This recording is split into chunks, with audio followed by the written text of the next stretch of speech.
we got some bills coming in. Oh boy, you bought a lot. Boomer shit, it's boomer shit. 1976 $2 bills. Do you have a price in mind for this? I had it priced at $300, but it doesn't have to go for that. It was just at an antique store that I worked at, so I was trying to get other people to buy it. No, I don't have to sell it for $300. Let me look into it here. It's not worth that. It's just I was at an antique store, so. Okay, so a couple things to look for when we're buying notes like this. Are all the serial numbers the same? Are there any star notes? Because 1976 $2 bills are like as dime a dozen as you can get for uncirculated, quote-unquote, collectible notes. So, first off, are there any star notes? Because they are not sequential serial numbers.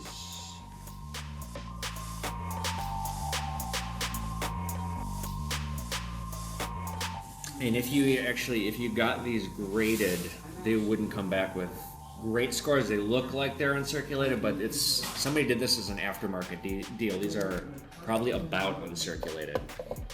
So to be honest, I think we're probably gonna be too far apart on price on this. I give you $100 on it. So. Okay. And what do we got here? Archival quality. It's backwards, so they're actually on the other side. Look, Okay. You got some silver certs from the 50s. 57 is the most common here. I'd be into this at 130. Can you do 140? All right. Cool. All right, I want you to come back, and I like that you follow me. So looking into this thing, I mean, I'm taking a chance on $100 because it's, what's the face value here? 2, 4, 6, 8, 10, 12, 14, 16, 18, 22, 24. These things, they might be worth like $7, $8 each. It's got the fancy set. It's a collection from all the different locations where they print money around the US. Unfortunately, there's no star notes in here, but because it's in the fancy deal, shit, I'm gonna put it on eBay for $200, see what happens. And then this, some of these will just do, I'm gonna rip this book apart. Some of these will do, like all these 57s, I'm gonna do in one lot. Starting bid $1, let it ride. Maybe you'll throw the 2s in there too, because these 2s aren't really worth a whole lot. But then he's got, this might be a $50 item. It's not in great shape, but it's from the Federal Reserve Bank of Chicago, Illinois. And then this I could probably just fucking spend. $39.99, no fucking way on this. 1950, it's got writing on it, it's crumpled, looks like it has water damage. Nuh-uh. Yeah, anything else good in here? I don't know, I'll poke through here. Maybe I'll get lucky and I'll find something he missed. But best case scenario, I bet I'll make $75 to $100 on this whole deal. Which, profit's a profit, and he's a follower. He's been in here a couple times, so I appreciate that. Worst case scenario, I bet I'll break even. We'll find out. And as I'm eating my lunch, about an hour later, I was able to get $300 on that currency set. So $20 in sales tax, and it cost me $20 to ship. I'm making, I don't know, not much, but better than nothing. And I was able to turn it like that, so works for me. So I got a request to talk about bullion silver versus constitutional silver. What's the difference and what's better for stacking? So bullion silver is 99.9% pure or higher. Constitutional silver, junk silver as it's known, is 90% silver. Old US coins from 1964 and earlier. You can also get world junk silver. The 1960s was when most countries stopped using silver in their coinage. And kind of a simple rule of thumb with, is it silver, is it not silver? If you can't tell, this is kind of bad, but is it a rich country? If it's a rich country, or if it was controlled by a rich country, then it probably produced silver coins. If it's always been a poor country, then it probably never produced silver coins. So the bottom line is you want to get your silver as cheaply as possible. Bar form, coin form, it doesn't fucking matter. What matters is that you get as much as you can, as cheaply as you can, and as a commodity and an investment, you want to, like I said, acquire it cheaply. Doesn't matter how you do it. What's good about constitutional silver is you can't acquire stuff cheaply, especially if somebody doesn't know what they're doing. They may not know the exact value of a silver coin. You might be able to get a really good deal. The problem with constitutional silver, number one, at least in Minnesota, you have to pay sales tax on it. You do not have to pay sales tax on generic bullion. Government bullion you do, but generic bullion you don't. And constitutional you do. So you're paying sales tax on your investment. That's not good. The other thing that isn't good about it is if you are dealing with a complete financial collapse and you're relying on your gold or silver to do business as a transactional item, you may have your work cut out for you convincing somebody that a quarter from 1964 has silver in it. You show somebody a silver round, it says silver on it, you can prove it's silver very easily. If there is a layperson that does not understand or does not know that silver used to be put in US coins, they may think you're trying to rip them off. They may want to do business with you. They may not want to do anything with you. They may just jump to conclusions and think you're being nefarious. You have your work cut out for you properly educating someone versus with something like this, you certainly don't.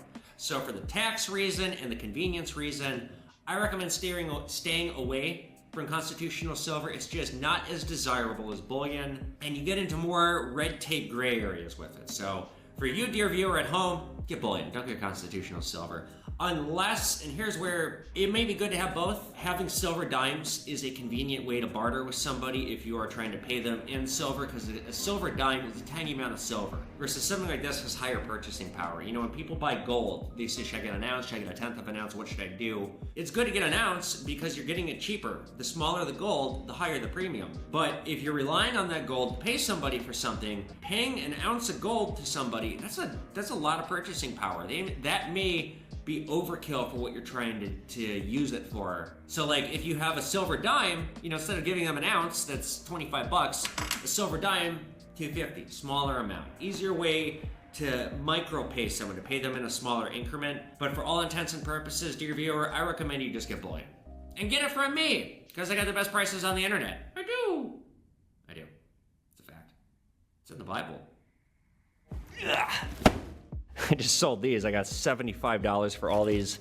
These are some of the caster wheels that my friend's dad, who had a caster wheel business, gave me. I've had them since the summer. I've been steadily selling all these caster wheels that my friend's dad just unloaded on me. When he gave them to me, I rolled my eyes. Fuck, I made like several $100s, like probably like $400 or $500. It's going well. So yeah, it's pure found money. He just gave them to me, and I got even more of them coming in now because he called me and told me that they found another couple pallets worth. Pallet being these big fuckers that are, it's like an industrial term. It's a lot of wheels, so it's gonna be a lot of money. It's gonna be a lot to list, and I'm kind of starting to look at fixing up my basement now, and it's gonna be full of wheels, so I gotta sell all of them again. Yeah, and the basement project, by the way, my summer project, I abandoned that after one day. I'm gonna just hire somebody to do it. And I found somebody who's willing to do it for bullion, so it's perfect, but now that may not come until a later date, because now my basement's gonna be full of caster wheels, so this is going out, and this is like ungodly heavy. This is like 60 pounds, these. So my mailman is gonna hate me more than he already does, and he already doesn't like me. Oh, I got everything in this big purse of mine. Oh boy. Look at all that. It's a lot of marbles, so you can just take a peek. Oh yeah, you weren't kidding. I was not kidding. Let's dump these out here, take a peek. Okay, yeah, you got a mix of stuff in here, very cool. Yep, all marbles. Okay, I will buy the marbles, they're just not expensive. For sure. I got a giant box of them downstairs. We'll start with the coins. For sure. So all the ones in the bag are mostly on my wheat pennies. Yep, some of these are spenders. I'll give you back everything you can just spend. So you got $10.50 right here, just in these three. Oh, here we go. Yep, you brought some pearls. So you got 20 bucks on this item here. Okay, You're not using it, yeah. I like that you're strapped up. Yeah, gotta be in this business. I wasn't until kind of recently. Yeah, 420 is where I'd be at on this. Okay. Got anything else? These like vintage lighters. Oh yeah. Miscellaneous items. It's an old pipe smoker. Oh. You put a cigarette in it. Interesting. I'll still make an offer. If it's ivory, I gotta sit on it. I can't sell it, but it's cool. Let's see, how fun. An old knife. Button your lips. Minnesota, I like this. Yeah, that's super I might keep this and wear it. So this, and this, and this, and this, and this, and this, and this. I go 40 bucks in that pile. Sure. Awesome. Looks good? Let me get your cash. I do need an ID because you're selling my jewelry. All right, so let's go over everything we bought. So right here, this is melting probably in the 490 region if I had to guess. Since it works, I may try and sell it for like 6. I don't know if I want to scrap it or not. And then here, you know, I'm making just a couple bucks. Really, this is gonna be where I'm making my money because I offered her 40 on this pile and I might get 40 a lighter. These vintage lighters I do really well on. Got a money clip, I'll probably get 20 bucks out of that. This Minnesota pin, I'll probably just keep it. I'll put it on my showcase, but I'll probably get 20 bucks on that. The pearl necklace, I might be able to get like 50 bucks on. It is a vintage pearl necklace with real gold. But yeah, I mean, hey, look, I paid her really fairly. Probably too fairly. I probably could have been cheaper on some of this stuff, but I'll bet I'll make about 200 bucks on this deal. So, not bad. And she was pleased. She'll tell her friends. So, yeah. All right, so I got a Great British Sovereign right here. Let's talk about Great British Sovereigns. The Great British Sovereign is the British version of bullion. It's the kind of bullion that they produce. The obverse features Queen Elizabeth, or at least the modern one does, and the reverse features Saint George, the patron saint of the UK. And Saint George has a bit of an interesting tale. I personally think this reverse is like one of the best reverses on any coin. You just get George riding down this dragon, slaying it, like trampling it with his horse and sticking his sword in it. These coins are 0.917 or 22 karat. This one here is 7.988 grams. To talk a little bit about St. George is the patron saint of England. And a patron saint is called upon to help a nation from its enemies. So like Ireland had St. Patrick, Wales had St. Andrew. St. George is believed to be a Roman soldier killed in 303 AD, and he was tortured for his belief in Christ by the Emperor Diocletian. The Roman Empire became Christian in 380 AD, and St. George was beheaded in the area that is now Palestine. But his story of perseverance and strength inspired a folktale about him fighting a dragon in Berkshire no less, which doesn't make any sense because he actually never set foot in the UK in his life. At least there's no evidence that he did. King Edward III made him a patron saint in 1350, and the British gold sovereign coins date back to Henry VII's reign and was first struck on October 31st, 1489. It was the largest and most valuable coin ever seen at the time. The monarchs afterward chose to strike their own versions of sovereigns themselves until the practice stopped in 1603. And in 1817, a new sovereign was struck, about half the size of the first one. The authorities decided to start making the new coin because they felt that people enjoyed gold coins more than the guineas. In 1825, the image of St. George was replaced by the royal coat of arms, but it was unpopular, so St. George was reinstated during Queen Victoria's reign. And as the coin, the obverse, has held the image of the monarch since then. So like I said, this is Queen Elizabeth. The most famous example of these coins has Queen Victoria. Queen Victoria was the last English monarch to hold true political power versus now they're puppets. Puppets that kill their daughters-in-law in tunnels. I didn't say that. That didn't happen. Just kidding. But because these sovereigns were used during the height of the British Empire's power, I mean, this gave the Spanish real a run for its money, the British sovereign, in terms of its recognizability and what it meant as a gold coin being traded and used as a commerce device throughout the world. Like I said, they still make these today, and these are, well, honestly, I don't do a lot of business with these. This is the first time in my store I've had these come in, and I got these from the guy who's been fronting me stuff, and I had 7 of these, and I returned all but 1, and the only reason I kept this one was because I wanted to make this little informative part about this coin. Literally the only reason why I kept it. But anyway, in terms of its design, I just love this. This St. George slaying this dragon. And there you have it. Great British Sovereigns. What's going on, you guys? We're Between the Pawn. I'm Evan, and joining me, Charlie Mac, all the way from Brooklyn, New York City. What? Charlie, how you doing? I'm doing good. How you doing? I'm doing good. Brooklyn's like one of my favorite places on earth, so. It's a great place to be. Born and So raised. the way that we're gonna be doing this, I got Charlie talking to me on Skype. So if I'm looking down here, you guys, because I'm talking to him, then I'm gonna try and do this like a normal video. Juliet's not here tonight. I wanted to get Charlie on the program, and I want to get more people who are in this community on my program talking in my Between the Pawn. So you don't, Charlie, you do this as like you're more of like a hobby, but you also are making money. You're selling stuff too. How did you get into all this? Because you're a firefighter as well. So for me, it's more of a monetized hobby for sure. I enjoyed collecting. I got into the hobby by collecting the statehood quarters. I know, which is so boomer. Well, actually, that's exactly what the Mint wants to hear, because that's precisely why they made those, was to get young people back into numismatics. I got into it. I loved it. I thought it was the coolest thing, which kind of then led to collecting paper currency, and I went all out. You know, I started collecting Morgans and then peace dollars, and then I got the Whitman books, and literally just filled up everything I can get my hands on. And then I started to get into more of the art bars, and then I found Stacking NYC in the community and attended some auctions. I got a chance to meet a lot of really cool people, and then I started getting into, and this is one of like my favorite things now, kind of, you know, show people, is the custom artwork and enameling that a lot of people do. So I'm a big fan of dragons. I got the Perth Mint 1 ounce 2018 and 2021 pieces. I could not find the Lunar series for the life of me. I mean, I literally had no problem paying the premiums. I just couldn't find them. So, you know, I had Frank Icoin enamel these bad boys, just kind of like all of the colors of the rainbow, whatever you can think of, you know, how to mix and match a lot of stuff. Really, really cool designs, really, really cool artwork. So yeah, I mean, I kind of just dove into it head first.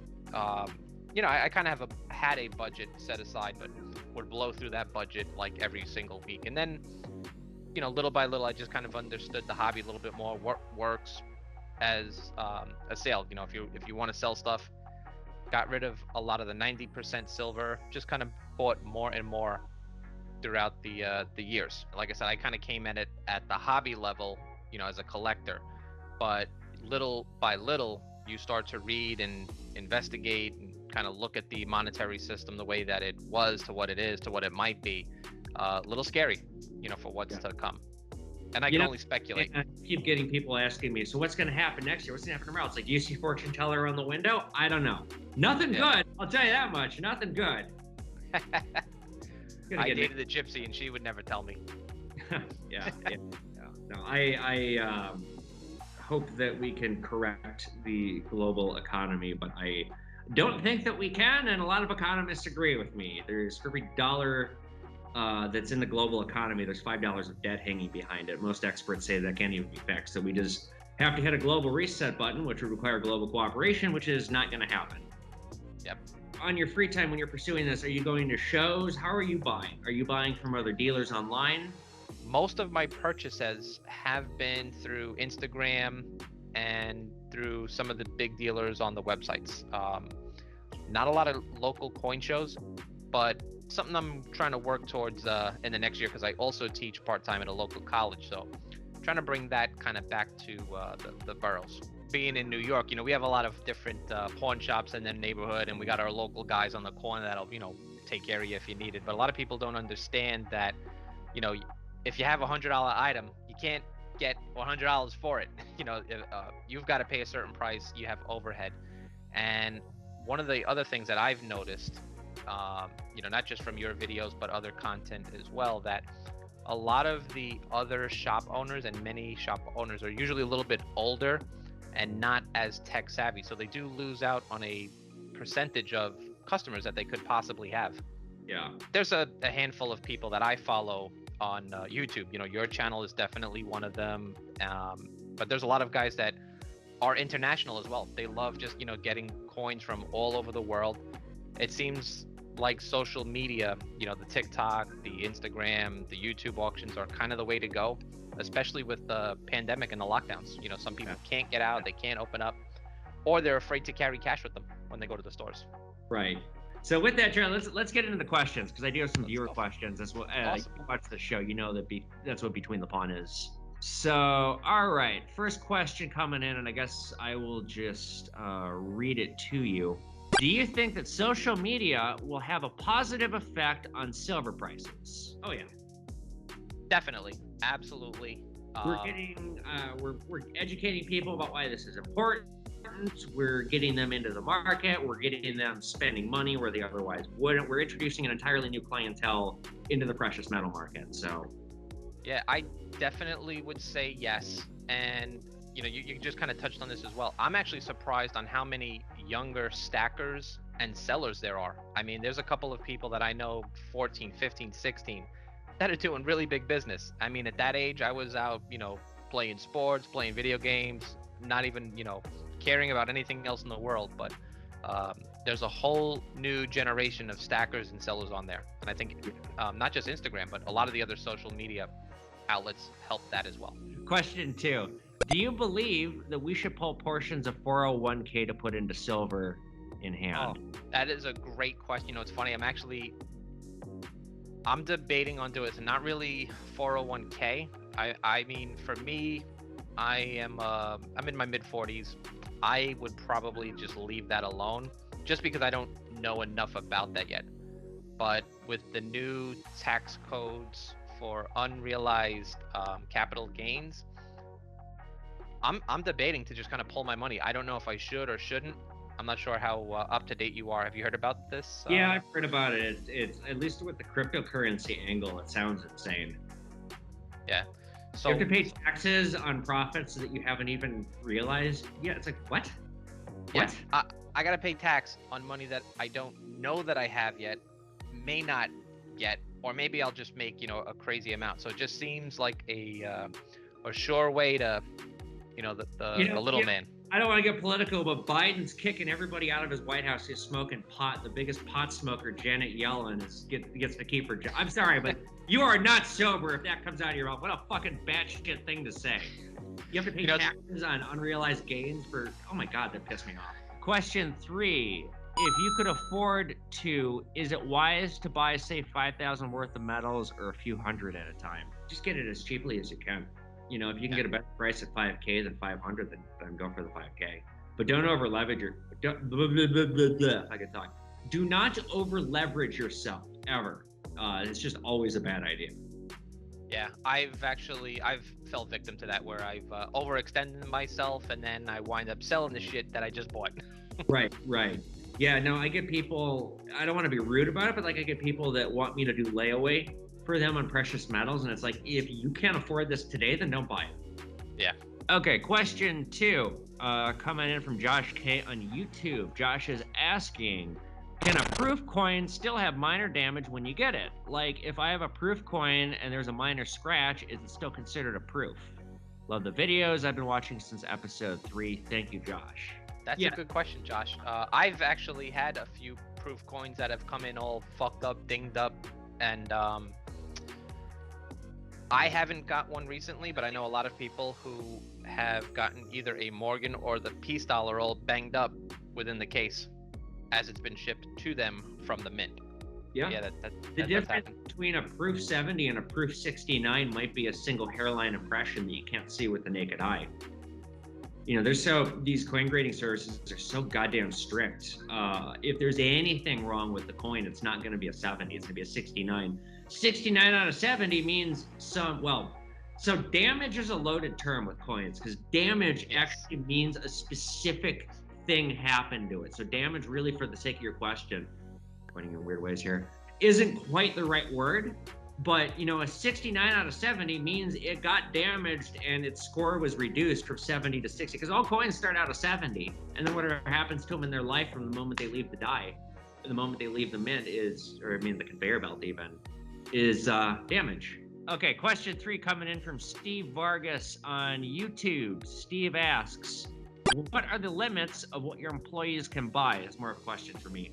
I don't have any limits. I let them buy whatever they want. I would be annoyed if something really expensive came in that I knew I could get a gajillion dollars for online and I paid nothing for it, and then say, this has happened a few times, I guess, where Juliet wants to buy like an antique that we bought for like $10. Like, I bought a sterling silver pocket knife, a vintage antique one from like probably the 1940s.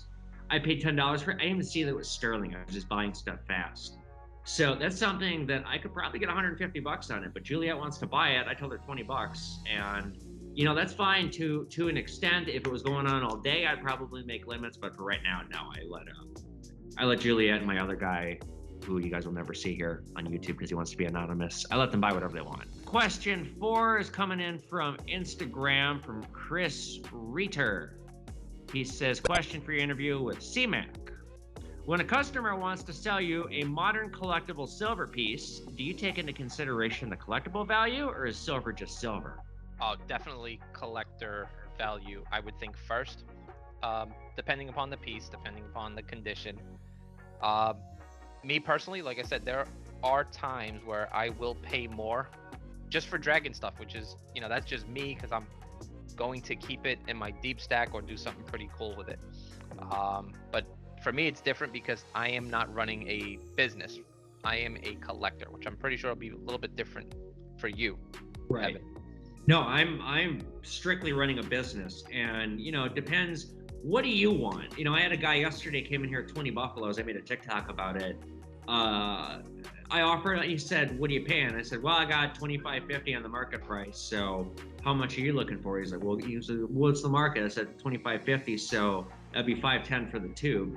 And this guy doesn't negotiate with me, and he basically just walks out, and it's like, fucking negotiate with me. I'll come up on price. I always will, or within reason, I will. But if you're not even a bother, I can't guide you to make me pay you more money. Why would I do that? So it kind of depends on what the person has, what they want. Do they know what they have? But if you're just walking in here off the street and you don't know what you have, then I'm going to just pay you the silver price, because why would I cost myself more money? I'm running a business here. Last question coming in from SN Galili. Sam asks, what is your favorite gift ever received from a fan/viewer? Probably the gift I got from you, Charlie. Thanks, man. That was really cool. That was like a $100 gift. That was really nice. So it's funny actually. We started a online community. A lot of us, we play games and stuff here and there, and a lot of us got together and started playing World of Warcraft and Magic the Gathering online. And a handful of us were playing each other in chess. I literally I went crazy. When I get into something, I go all in. I get a little overzealous, and I was like, you know what? Let me send this to Evan. You know what? Let me get some shameless plugs, as I wrote the note, like, hey, let me get a shout out. But I thought it'd be pretty cool. I mean, you do have a lot of cool coins, collectibles, currency, artwork. You got that killer clown and the samurai sword. Like, you know what? Let me send this to him. Let me see if he can make a few bucks on it. Yeah. I already moved it. I got about $100 on that stuff, and it was like, nice, awesome, love it. So, anything else you want to throw in, Charlie, or add to the viewers? Once again, folks, keep watching Evan Pawn Man. Really, really cool stuff. It's a great community. If you have questions, ask, reach out. Also, sometimes though, do your own research, because sometimes you ask some silly questions, but get to know the people in the community. There's a lot of really good buyers and sellers, a lot of like-minded people out there. Evan, thanks once again. Let me show off some of my cool stuff that I just got put together. You guys, be sure you follow Charlie Mac. He's on Instagram, CharlieMacNYCBKLYN, NYCBKLYN. Is that how you do it? That's it. You could spell, kiddo. I always get them mixed up if you have New York City, Brooklyn, or Brooklyn, New York City. What, are you nervous? What, are you nervous today? Between the Pawn, I should have Juliet back on the next one. I'm also going to be interviewing my dad very soon, so post your questions for my interview with my dad. Follow me on social media at Evan Kale, at Pawn Man, more importantly, at Pawn Man. Join my Discord, get my books on Amazon. And again, go follow Charlie Mac. He's such a great guy. He's here on YouTube and he's on Instagram. He's got great stuff for sale. This is just such a great community. So cool to meet and know and become acquainted with people like Charlie. All right, guys, I'll catch you all here for another episode of Between the Pawn. Later. Thank you.